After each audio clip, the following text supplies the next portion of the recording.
नमस्कार दोस्तों। Ocean network में आपका स्वागत है। लगता है केंद्र सरकार ने इन खापों के चौधरियों और जो कांग्रेस के कुछ नेता लगे हुए हैं और सतपाल मलिक भी, उनके खेल को खत्म करने का फैसला ले लिया है। और ये खेल क्या है?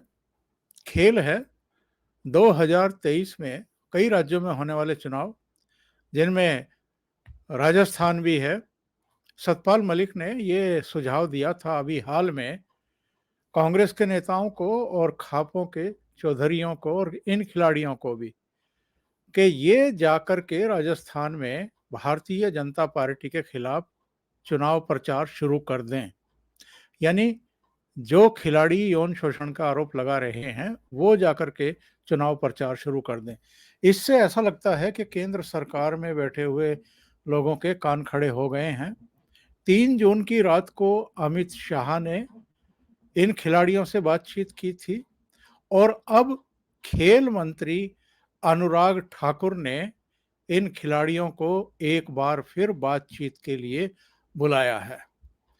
रात में 12:47 पर अनुराग ठाकुर का ये ट्वीट आया है, जिसमें लिखा है, the government is willing to have a discussion with the wrestlers on their issues. I have once again invited the wrestlers for the same. Anurag Thakur ने कहा है कि मैंने फिर से पहलवानों को बातचीत के लिए बुलाया है, उनके मुद्दों पर, उनकी मांगों पर आगे चर्चा करने के लिए। इसका क्या मतलब है? 3 जून को अचानक अमित शाह ने उनसे मुलाकात की और मुलाकात में क्या क्या बातें हुई, इसका खुलासा बजरंग पूनिया ने किया है एक टेलीविजन चैनल के साथ बातचीत करते हुए। उनका कहना था कि वैसे तो हमें ये कहा गया था कि जो बातें अमित शाह के साथ हुई हैं इन पर बाहर बयानबाजी ना हो, पर चूंकि इस बात का खुलासा सरकार के भीतर से हुआ कि 3 जून की रात को हमारी अमित शाह से, गृह मंत्री से मुलाकात हुई है, ये हमने खुलासा नहीं किया है। इसलिए अब कुछ चीज़ें और कुछ जो चीज़ें तैर रही हैं इस समय, उनको साफ करना ज़रूरी है। उनका कहना ये था कि हम रेलवे में कर्मचारी हैं, अफ़सर हैं, हमारी रेलवे के प्रति कुछ ज़िम्मेदारियाँ हैं। हम लोग 3 दिन पहले रेलवे में अपनी हाजिरी लगाने के लिए गए थे। यानी जिन ऑफिस में ये काम करते हैं बजरंग पूनिया, विनेश और साक्षी मलिक, वहाँ ये हाजिरी लगाने के लिए गए थे। हालांकि इन लोगों ने ये भी कहा कि अगर ये रेलवे की नौकरी हमारे इस आंदोलन में, हमारी इस मांग में बाधक बनेंगे तो हम नौकरी भी छोड़ देंगे, उसका भी त्याग करने को तैयार हैं। लेकिन जानकारी ये मिल रही है कि नौकरी ना चली जाए, इसीलिए इनके सुर नरम पड़े हैं और ये जाकर के वहाँ, इनका कहना है कि हम तो अभी तक छुट्टी पर थे, हमने छुट्टी रखी थी आंदोलन के लिए, पर अब जाकर के हमने ज्वाइन कर लिया है अपने अपने पदों को और अपने रेल विभाग को।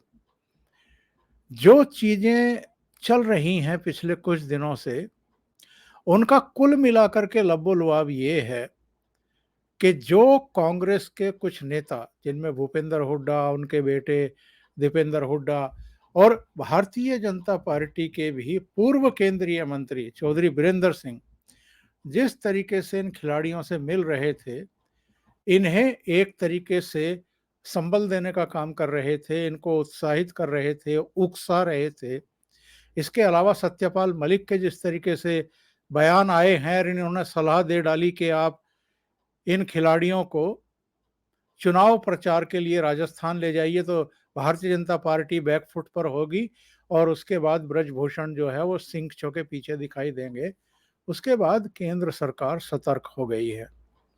इसके अलावा पश्चिमी उत्तर प्रदेश से लेकर के और हरियाणा तक में जो खापों के चौधरी फिर से सक्रिय हुए हैं और उनके पीछे भी कहीं ना कहीं कांग्रेस पार्टी का हाथ माना जा रहा है, जो एजेंसियां हैं जो उनकी रिपोर्ट आ रही हैं।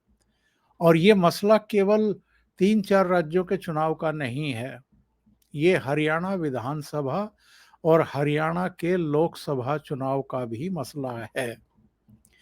जिस तरीके से पिछले 2 चुनाव कांग्रेस वहां हारती आ रही है, यहाँ तक के भूपेंद्र सिंह हुड्डा और उनके बेटे भी 2019 का लोकसभा चुनाव सोनीपत और रोहतक से हार गए थे।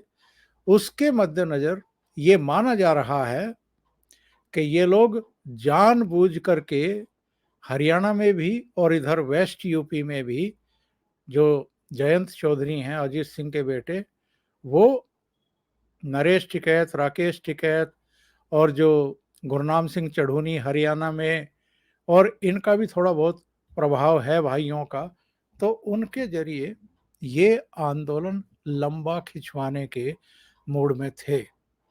इसलिए अब ये माना जा रहा है कि प्रधानमंत्री नरेंद्र मोदी के स्तर से कुछ दिशा निर्देश जारी हुए हैं। अमित शाह ने इसीलिए जब इन खिलाड़ियों ने समय मांगा तो उनको समय दिया, उनसे बातचीत की। अमित शाह के सामने खिलाड़ियों ने ये कहा कि एक तो हम ब्रजभूषण सिंह की गिरफ्तारी चाहते हैं, नंबर 2 जो भारतीय कुश्ती संघ है उसकी जो सर्वे सर्वा है वो कोई महिला होनी चाहिए और ब्रजभूषण के परिवार से कोई नहीं होना चाहिए। ये 2-3 मांगे आई हैं अमित शाह के सामने। बजरंग पूनिया का कहना है कि अमित शाह ने हमें ये आश्वासन दिया है कि हम एक्शन लेंगे, कार्रवाई करेंगे, लेकिन ये कार्रवाई क्या होगी ऐसा अमित शाह ने कुछ नहीं कहा है। लेकिन मंगलवार और बुधवार की रात में 12:47 पर जो अनुराग ठाकुर का ये ट्वीट आया है और जिसमें ये जानकारी दी गई है कि मैंने फिर से खिलाड़ियों को बातचीत के लिए बुलाया है, यानी भारत सरकार ने एक बार फिर खिलाड़ियों को एंगेज करने की कोशिश की है, बातचीत के लिए बुलाने की पहल अपनी तरफ से की है इस बार। ये क्यों की है? क्योंकि अब केंद्र सरकार और भारतीय जनता पार्टी का नेतृत्व ये नहीं चाहता कि कांग्रेस इन खाप पंचायतों के जरिए और इन पहलवानों को मुद्दा बना करके, इनके यौन शोषण को मुद्दा बना करके जिस तरह का माहौल वेस्ट यूपी में, दिल्ली में, हरियाणा में और राजस्थान में बनाने की कोशिश कर रही है, उसको पूरी तरीके से विफल किया जाए, यानी इनका खेल खत्म किया जाए, जो ये समय समय पर इस तरह के खेल किसी ना किसी के बहाने करते रहते हैं।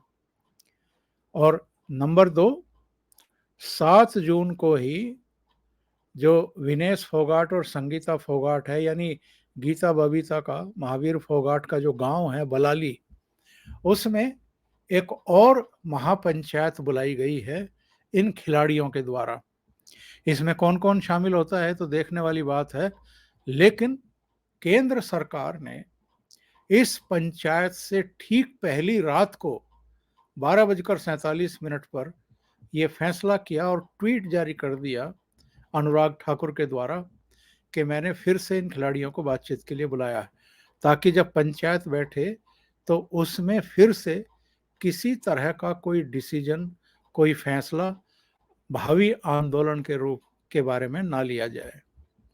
यानी केंद्र सरकार अब सक्रिय हो गई है और ये खिलाड़ी फिर से जंतर मंतर जैसे हालात पैदा करें और मीडिया को मौका मिले या खापों को या कांग्रेस पार्टी को या विरोधी दलों को मौका मिले, ऐसा अब केंद्र सरकार नहीं चाहती है।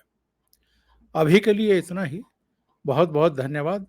अगर आपको ये चैनल और इसके कंटेंट पसंद आ रहे हैं तो लाइक करें, कमेंट करें, वीडियो को शेयर भी करें।